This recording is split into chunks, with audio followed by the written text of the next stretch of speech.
Okay, we're going to go ahead and get started. And today we are going to be talking about leading directors through difficult times. I have a guest, Chanie Wilschanski, and I will introduce Chanie in just a moment. Chanie and myself have known each other now for a couple of years and really have become very fond of her and her ways. To go through a couple housekeeping items first, what I would like to do is first talk to you about what you have as your toolbar. Down below, we're going to try to do our best to get some question and answers. So while Chanie's talking about it, I'm going to try to screen some questions. You will see that there's a chat function and there's a Q&A function. Please use the Q&A function. And when we talk about using the Q&A function, we're simply asking to ask your question there. If you see that someone else has asked a very similar question, if you just want to up-click that one, in other words, validate that one, that makes it rise to the top. So those are the ones that we get to first. And instead of just keep on putting the same type of questions in. So we're very grateful to have you here today. One of the other elements of our housekeeping items that we do want to talk about is we've had a number of different series and support services for Inspire Care 360, not only for our members, but also for the general ECE and childcare community. And for that reason, on our website, on our main page of InspireCare360.com, you will find just underneath the header in it that there is a banner to get to that free resource. Not only do we have resources on there, links, questions and answers, but we do have replays to all of our specific webinars that pertain to managing through the isolation, quarantine within COVID and what it has done to our businesses, as well as what the SBA has provided for different loan programs, including the PPP and the EIDL, as well as the Family First Coronavirus Forgiveness Act, and the sick time, as well as the Family Medical Leave Act. So we have a lot of information on there that we hope you find to be very useful and valuable to you. We did just conduct this past Monday with RDGNP, our PPP forgiveness. It was highly attended and there was a lot of questions. So we're getting through the Q&A on there still, but we do have now the replay that is up and running and should be available to you no later than the end of the day today. So if you'd like to review that today. Well, with that said, I would like to go ahead and talk about our topic today, leading directors through difficult times. Chanie Wilschanski is an early childhood leadership coach. She has been someone who's been really pioneering the field of director coaching and leadership training. And it's been an interesting intersection from my experience that what she has put together has really been very, and I hope this plays out as well, Chanie, but is really grassroots and how to work with directors at the director level, but then also with her work with owners on how to engage their directors as well as their centers and to think and get into the minds of what a director needs to serve them best, as well as they can help serve you in growing the organization. I do know for our webinar series here, our pop-up webinar series, we have a number of directors, we have a whole bunch of owners and operators of different type. So we do welcome all of your questions and we do welcome your engagement here. And welcome, Chanie. How are you doing? I notice you're on mute still, so we'll have to unmute you. There we go. You got it. All right. Yeah. And of course, we had a little bit of a technical glitch. So Chanie is working off of her. Can you guys see me? I don't see myself, so I don't know how you guys see me. Do you only see my dress? Do you see my face? We see the whole thing. You look great. Okay. You look fantastic. Okay, good. You represent very well.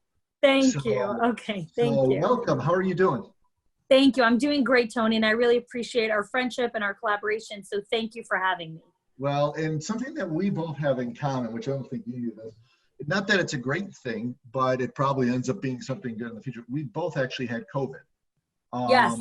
So unfortunately, Chanie and I believe her husband too had come down with that. and I hopefully everybody is safe there. I know she Yes. came out with it, but I also did myself, and I actually had that in mid-March. So now we have the antibodies, which is hopefully a positive for our families and ourselves. Yeah. But it is obviously an interesting experience in these days. But we are also managing our own businesses through there. So how did you come out of that? Just as a little aside, how Sure. did that impact you personally as well as your own business?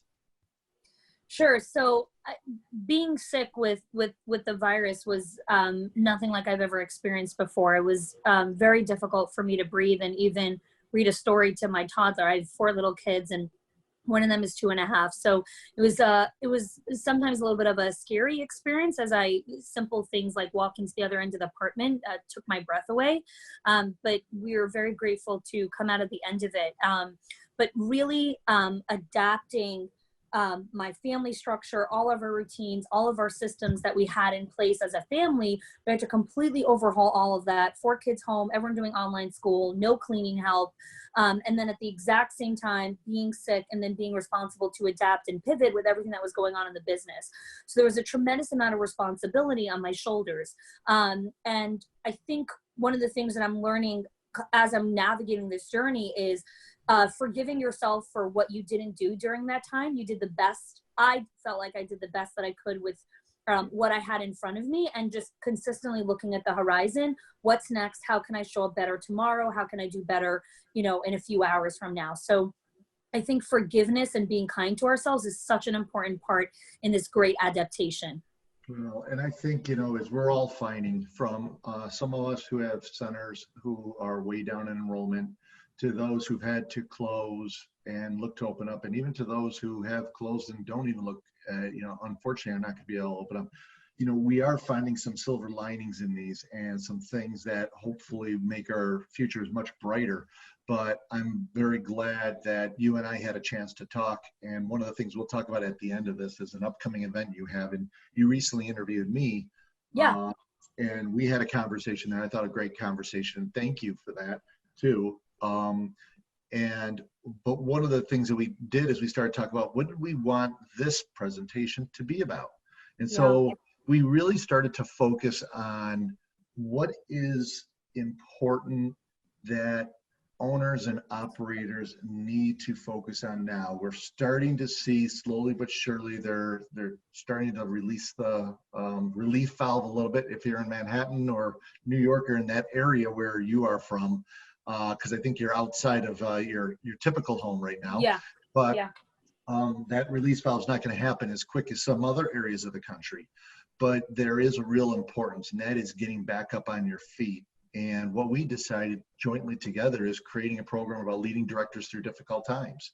So tell us, if you don't mind, before you get into it, just tell us a little bit at a high level what you want to review and why, and then we'll just jump right on in.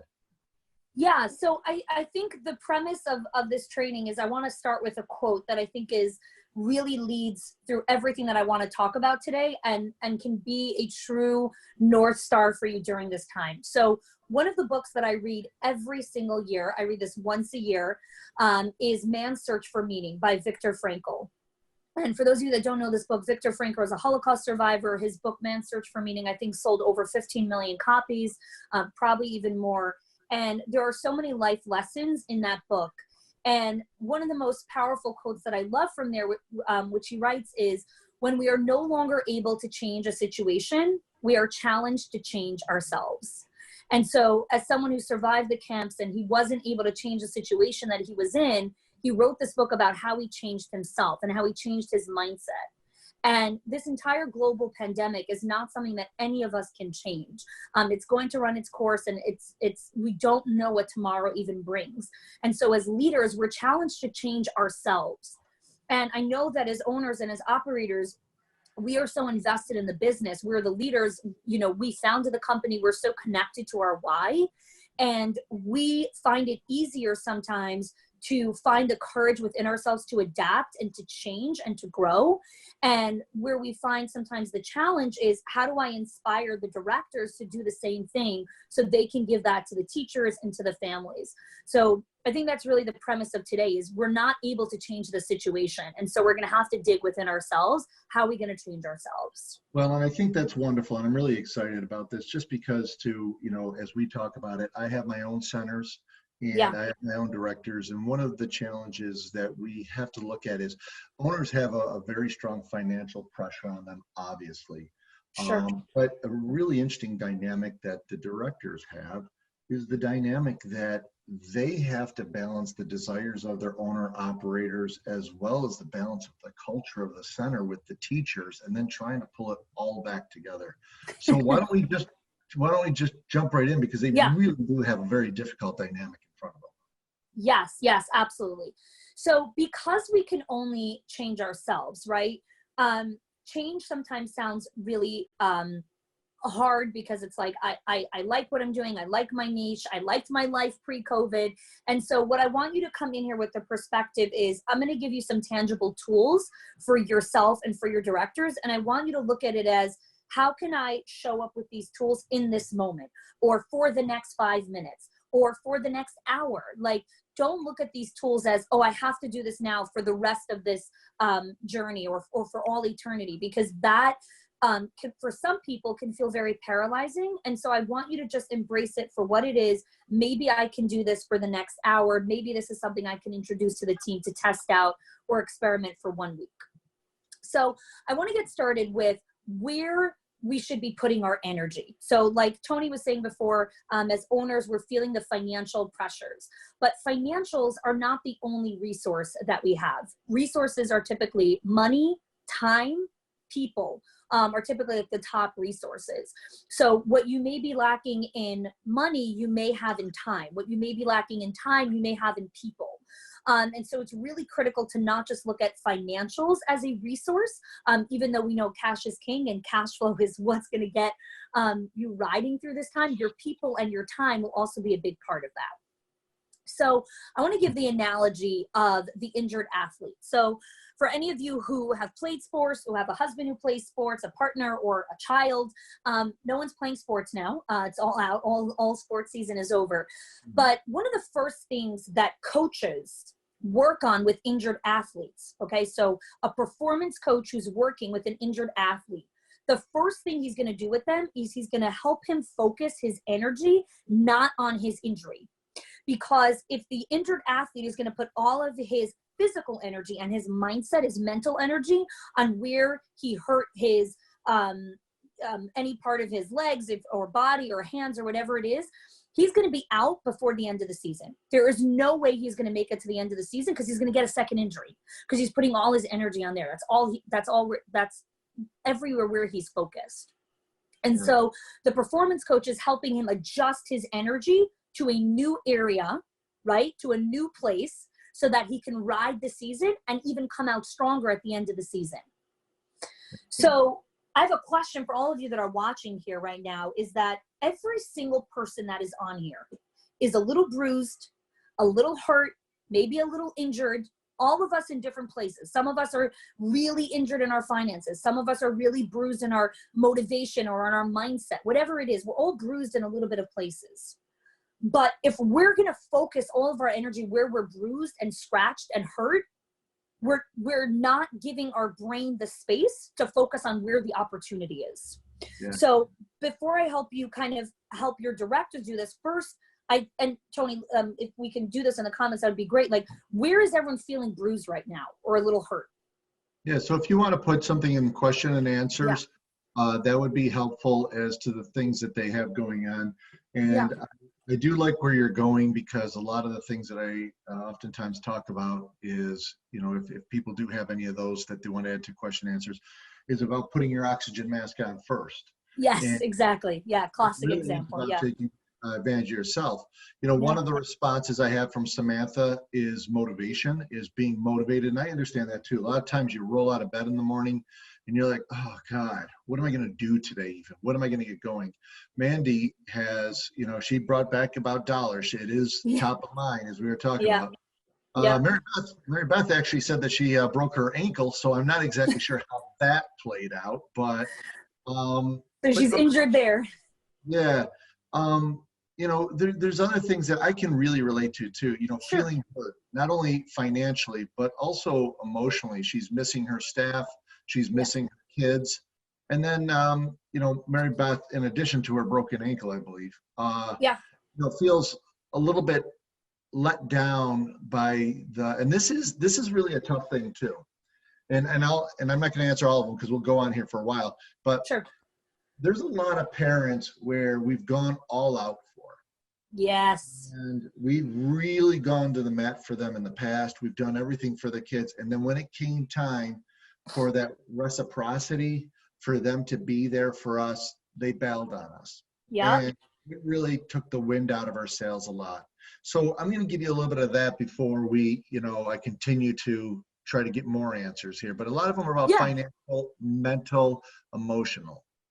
So while you guys are writing that down, we're feeling that bruise, but we're Tony's saying also, like, the emotional hurt and the mental hurt also comes from the way our mindset has defined winning until this point, or defined what success looks so different right now. So let's take something as simple as like the financial tied with enrollment. Pre-COVID, many people that are on here, and I know hundreds of other owners, winning was being at 100% capacity with a waiting list. That was their definition of winning. And they were winning. They always had a waiting list. They were at 100% capacity. And so the definition of how they kind of rallied the team together was like, we're full, we have a waiting list, like this is what winning looks like. And now winning looks very different. Winning is not about being at 100% capacity tomorrow and having a waiting list. That's not winning.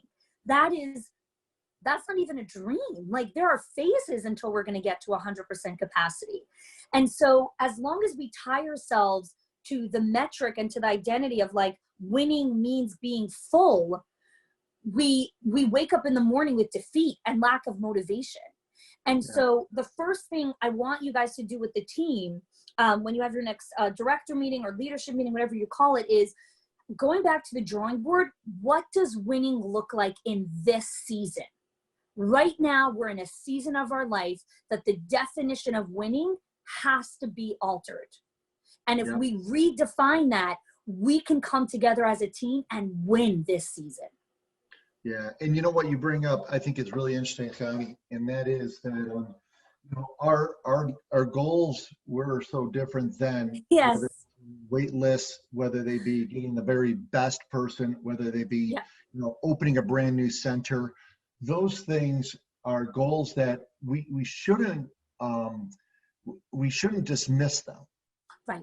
However, it's like the old proverb of how do you eat a whale? And it's one bite at a time. You can't eat it all at once. Those goals have become off in the distance a little bit, but like what you're talking about winning, you're talking about setting new goals, setting new achievements that are very doable, that the team, that you can do. Yeah. Yeah.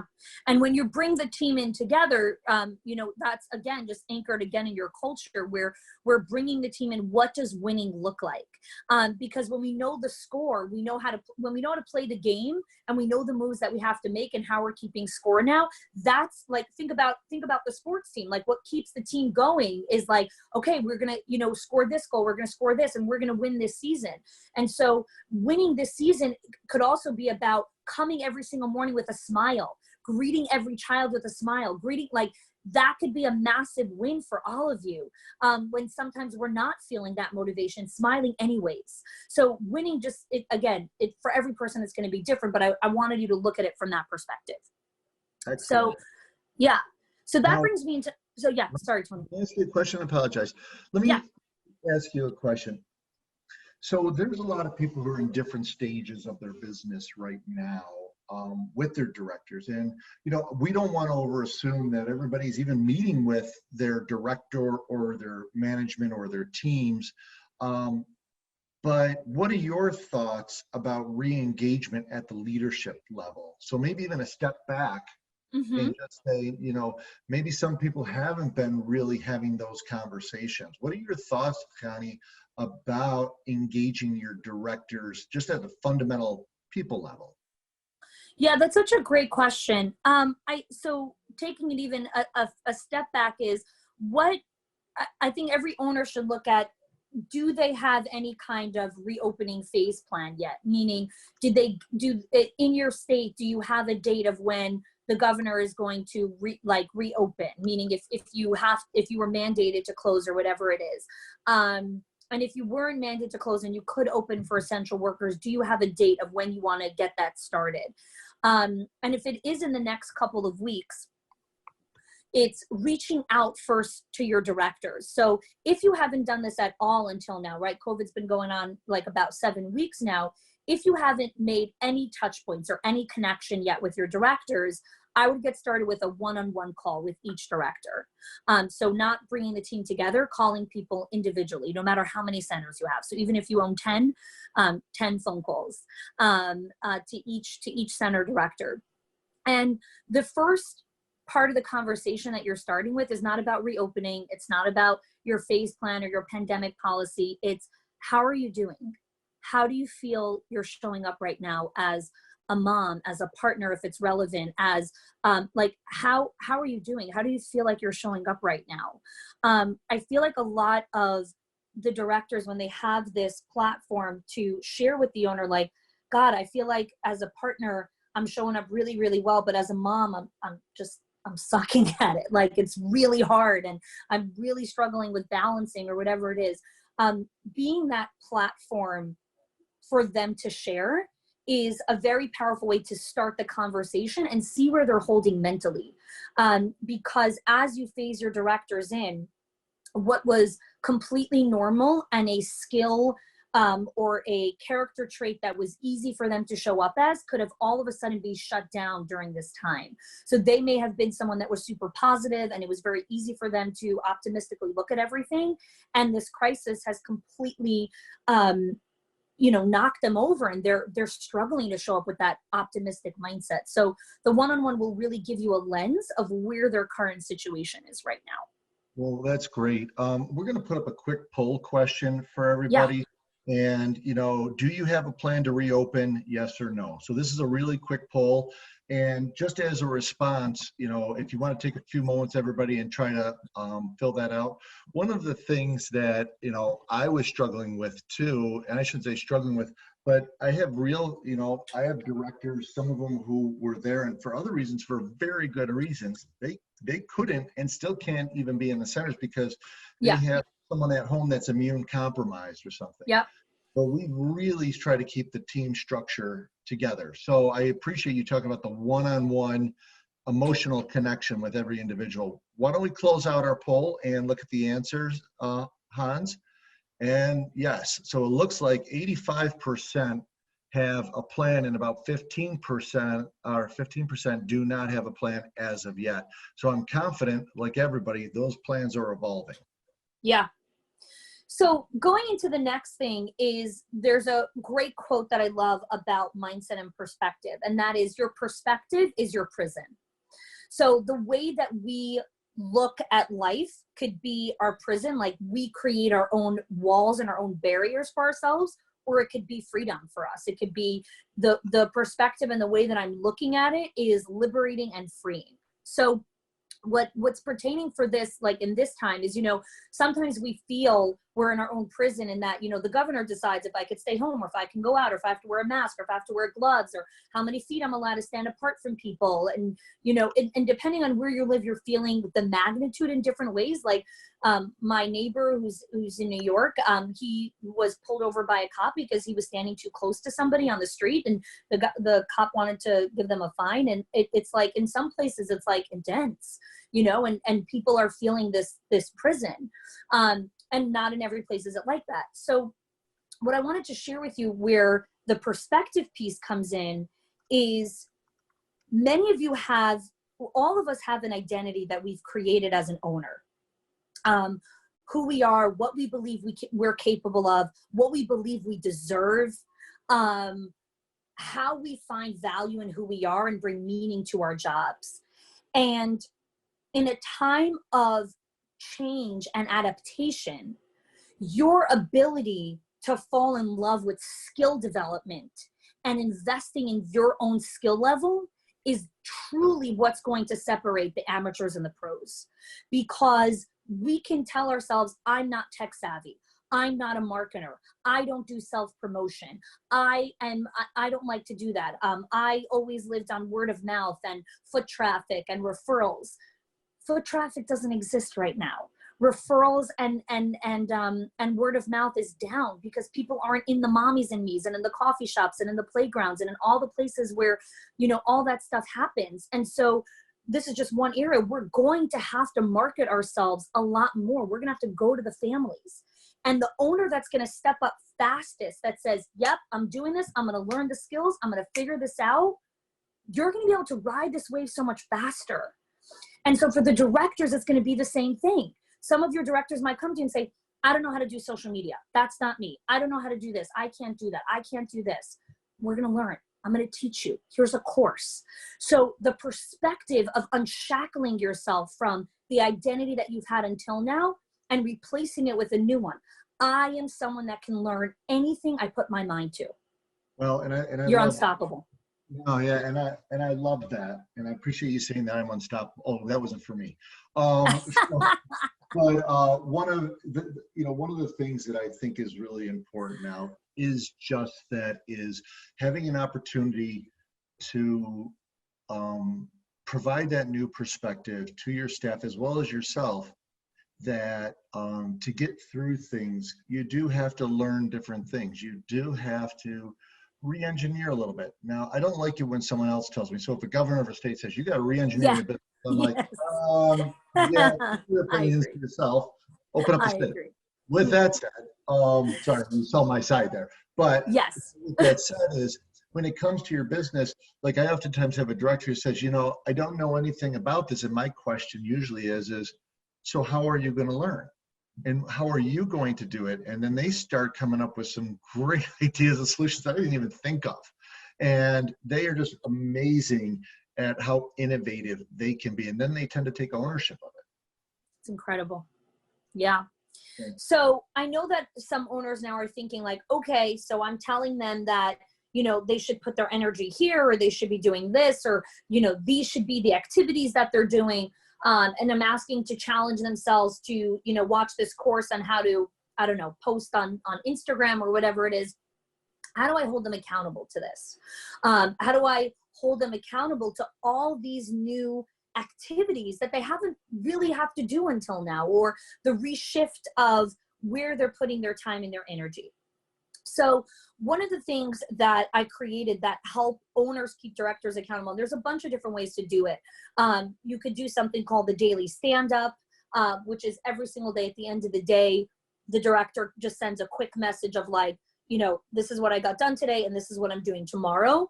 That's if you're in true adaptation mode, where it's like every single day they're doing new activity. They're not in a rhythm yet, which right when you're opening, that's typically what's happening, because one day they're painting, one day they're moving furniture, one day they're doing this. But if you're already in further phases, or if you never closed, that might not be as necessary. But one thing that is critical is a weekly report, some way where the directors are letting you know, and this is not a micromanaging way. This is performance management. This isn't micromanagement, it's performance management. It's the directors knowing that they are accountable to specific outcome goals that the business is held accountable to, right? So the 5 questions that I like to use, they're yes or no questions. Because when we have questions that become long-winded ones, the director's like, I didn't have time to fill it out. I forgot, These are 5 questions. It's yes or no, super simple. 1, did I share gratitude to a member of the team this week? Yes or no? Super easy, simple question. If you did, great. Now you're continuing to sustain and build your culture. If you didn't, that's fine. Please do it next week. So gratitude is the foundation of that, and what we teach in the foundation of a school of excellence. And so when everyone is sharing gratitude and being grateful for what we have, it creates this incredible ripple effect. So that's 1. Number 2, did I make time for self-care and set boundaries? Everyone is working in overdrive. everyone is working with this increase and this surge of adrenaline. We want to help our directors step back and remember that they need to set boundaries. They don't need to respond to the parent email at 2 a.m., even if they were up. They don't need to respond to the teacher at, 4:30 in the morning, even if they were up, or whatever it is. And whatever the boundaries are that you decide. And making sure the director is taking time for self-care. And here's why you want to put that on a report. A director that isn't doing that will go for 4 weeks and burn. And you want to be the owner that's supporting them so that they don't crash and burn. So that's the second thing. It's a simple yes or no question. The third one, did I email or contact or call a parent and share something positive about their child, or just check in? So if you're not fully open yet, are they checking in with parents? So you're maintaining that relationship. Again, super simple, yes or no question. Number 4, this goes into the skill development. Did I share my skills or talents with someone else on the team? Now is it not a time to be shy or be extra humble and modest about your talents? If you know how to do something, please tell us. We need people to step forth and say, I know how to create a great video. I could do a virtual tour. I know how to do this. I know how to create a whole spreadsheet thing. Great. We need that. Please help us. So having your directors accountable to, are you sharing your skills and talents with the company? And people want to. By our very nature, we want to be givers. We want to be giving. And the 5th piece, which I'll tell you the question and then I'll explain to you why I do that. The 5th one is, did I acknowledge my owner for something he or she did for me this week? Now, many owners feel uncomfortable with this. What, I'm asking the directors, they have to say thank you to me? Here's what it means, okay? For those of you that are parents, when I tell my child that she needs to say thank you, or when I'm educating them on the importance of gratitude, I'm not telling her to say thank you because I need to hear thank you. I don't need to hear thank you. I am teaching her to say thank you because she needs to learn how to be a grateful human being. I want to raise a child who is grateful. And then the culture in my home is one of gratitude. And so the reason you want to hold your directors accountable to gratitude is because when their minds are focused on what they should be grateful for, the ripple effect is tremendous, because then they start showing gratitude to their teachers. They start seeing how you're stepping up so much and putting yourself on the line. They start sharing that with the teachers and the families. And this is how you create a culture of gratitude. So those are my 5 questions. I call it the high quality 5. Super simple, very easy to take action on. And they're yes or no questions. Well, and I think that's awesome. One of the areas that I've had a lot of conversations recently with my team leaders have been really the difference between management and leading.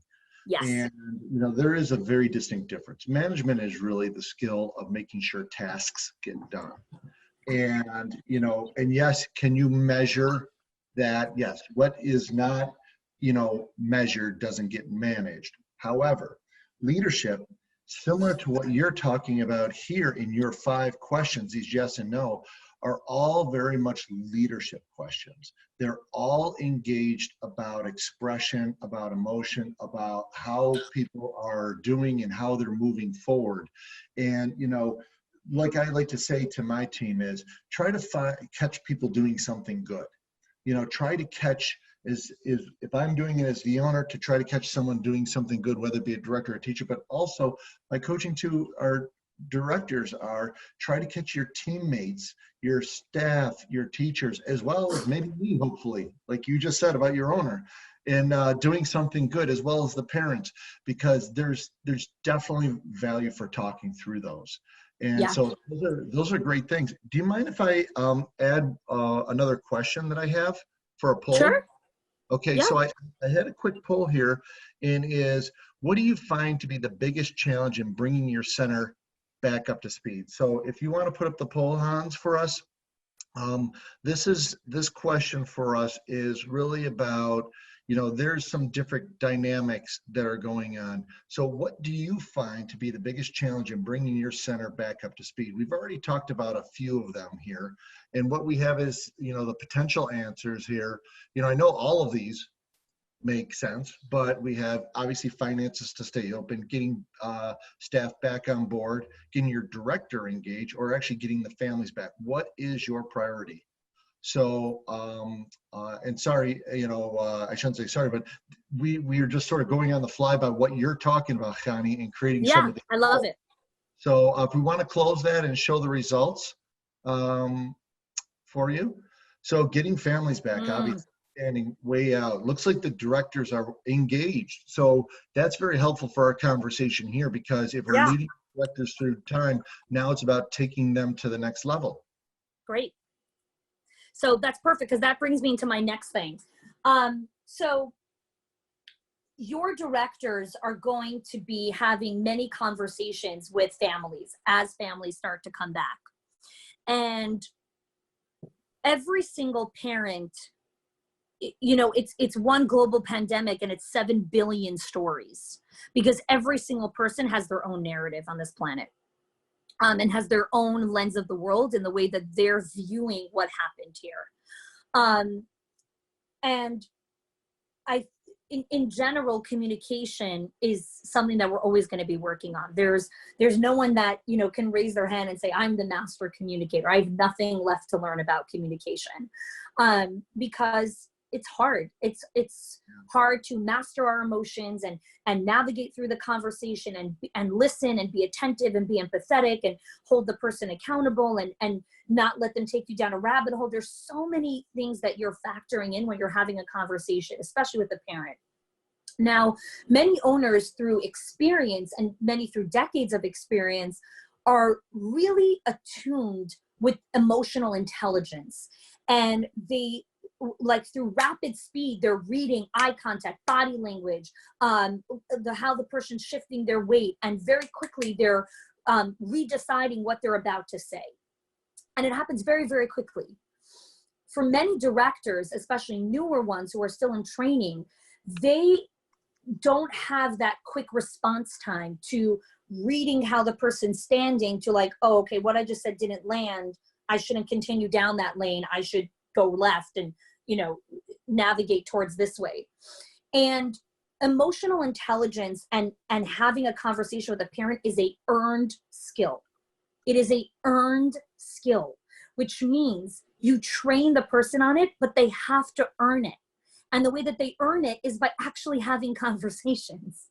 So we never learn how to do anything by sitting in a parked car, right? You can't learn how to drive by sitting in a parked car. You have to get on the road and drive the car. And hopefully you don't kill yourself in the process, right? But you got to get in the car. So what are, a lot of times I hear from owners like, okay, so what guidelines or what principles can I give the directors so that they don't say something that requires so much damage control later, or so they don't, embarrass themselves, or say something that hurts their self-esteem, that they never want to open their mouth again. So again, there's a lot of different ideas. I like to look at it from two principles. One is curiosity. When we lead from a place of curiosity, when we truly ask curious questions, it's very difficult to say something that's defensive or finger pointing or blaming or playing victim or shifting responsibility. Like, you're being curious. So when I coach owners, I tell them, like, tell your directors that before they say something, if they're not sure of it, let them try to phrase it in a curious question. Because when you're the one asking the questions and you're leading in that way, the parent feels safer and safer to say, oh, okay, she's just curious. She just genuinely wants to know. She's not attacking me. Well, do you mind, would you mind giving us an example? Oh, I think we lost you, Chanie. Oh, sorry about that. Yeah, no a phone call came in. Sorry. Well, do you mind, exactly, do you mind giving us an example of talking to a parent where you're not being curious, and then how you can flip that around as to being curious? Yeah, so I'm going to share the second principle first, and then I'll give a thing. So the second principle is the best conversation. This is a famous quote that's been around for forever, and I'm going to butcher it a little bit, but it's along the same lines. The best conversation a person has is one that's focused on himself. People love to talk about themselves. So as long as you let the parent speak, sometimes they just have to unleash their emotions they'll walk away from the conversation saying, wow, you know, talking to Miss Amy was really great. She really heard me out. So when in doubt, just let the parent speak it out. And you do less of the talking. So 2 principles: leading with curiosity, and letting the parent do most of the talking, because people like to talk about themselves. So let's give an example in a different industry, and then you'll see how to translate it here. When you go into a hairdresser, right, as someone goes to get their hair done, and the first thing that the client does, they sit on the chair and they tell the barber, how long is this going to take? Like, how quick are you going to get this done? I got my car double parked. I got to pick up my son, whatever it is. Like, how quick can you give me this haircut? Okay. The person's coming on the defense right away. As the hairdresser, a curious question would be, oh, sounds like you're in a really big rush. Where are you running? You know, what's on your schedule today? I'd love to hear about your day. And so the person sits down and is like, oh, I have this going on. I have this going on. I have this going on. Great. You know, it sounds like you have a really busy schedule today. I'm going to work really quickly, you know, to get your hair done the way that you like it. How do you want it done today? Is it your usual? How do you want it done today? And so you're leading with the curious question first, asking the person, you know, what's going on in your day? How can I help you? Whatever it is. So let's go to the parent now. Let's say the parent comes in and they're like, how come none of the stuff were sanitized? I see something over there that wasn't sanitized. I see dust over here. How could there be dust? Blah, blah, blah, or whatever it is. The last thing the director is supposed to do is say, we sanitized yesterday, right? Because what is that sent to the parent? It's the defense, right? So the director could be 1,000% correct. And I'm almost for sure most of the time, not most of the time, 100% of the time, they're right. You probably just did sanitize yesterday or a few hours ago. What the parent is actually saying is, I'm terrified that my child is here. I'm still so scared because I'm listening to all of the news and all of the conflicting reports, and I'm still not confident that I made the right decision to bring my child back. That's what they're really saying. Yeah, and you know what, you bring it up, and actually you're using a really good example that I think we break down now just for a little bit and say, yeah, please. That, you know, that is such a critical thing. You know, we saw what the answers were about bringing families back.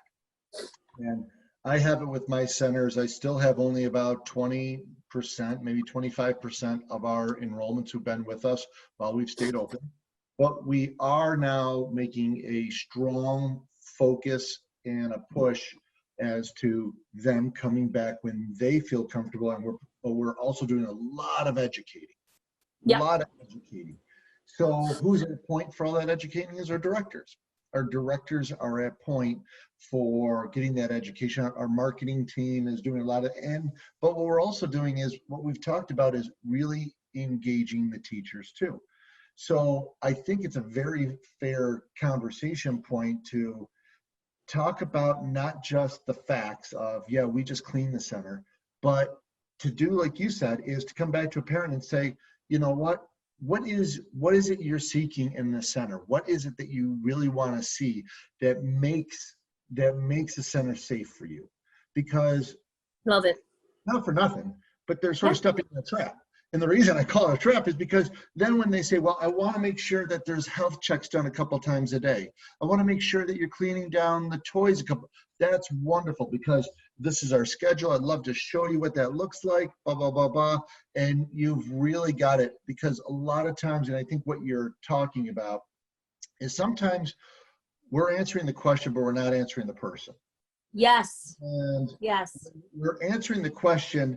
The question has multiple, and I've done this with my significant other a lot of times, and you know, she's done it with me. Where we have a conversation, and like I answer a question for her, and she's like, "That's not what I wanted." That's, you know, you answered the question, but you didn't get to what you were not thinking in my brain. You got to start thinking what I'm thinking about here. Look, you don't have telepathy yet. I'm trying though, but this is what you're talking about is when you're asking with curiosity, you're also really trying to get sort of a root issue. Yep. So well, lots of noise upstairs. So yeah. So the other piece with curiosity, and this is like the final point here, is you can really choose so for me, when I know I have to, when I'm about to enter a hard conversation that I need to have with somebody, I'd like to anchor myself in a specific word in the way that I want to show up as. So do I want to show up in this conversation with curiosity? Do I want to show up with humility? Do I want to show up with empathy? Do I want to make sure that I'm showing up with a ton of patience?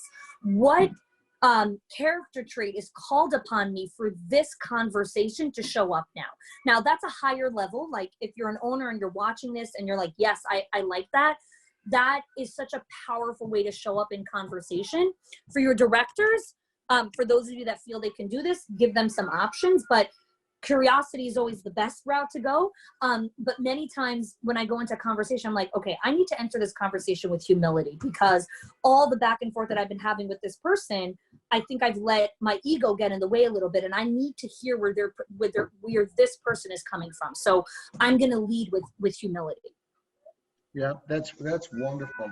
You know, we had a question come in, and I know that this isn't exactly with leading and just specific to the directors and helping navigate those questions, but I think it also is too, because, you know, the question is, and I'm going to state the question, but I think how it applies to not only our families, but our directors and our staff. And Pam asks, what are some good key phrases that we can tell families that message in to ask when it'll be safe to come back?